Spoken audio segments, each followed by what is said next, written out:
Welcome to week 3. This week is about people. We explore the essential difference between a manager and a leader, and why a great project manager must be both. The difference is subtle but profound. The manager focuses on process and control.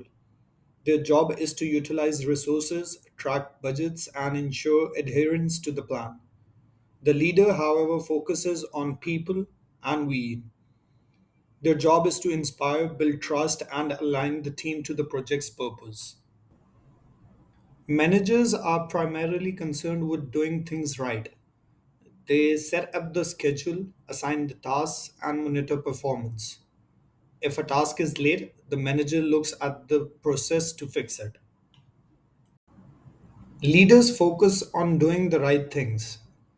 They champion the long term vision, resolve conflicts that stall progress, and motivate the team through tough periods. Leaders create the environment for success. For a project manager, it is not a choice, it's a dual responsibility. You must manage the work, that is, the schedule, the budget, and risk, and lead the people as well, the team members, the stakeholders, and sponsors. In project management, leadership is vital for achieving buy in, maintaining high morale, and managing the inevitable changes and conflicts that arise. You can't budget your way out of the team disagreement, but you can lead your way out.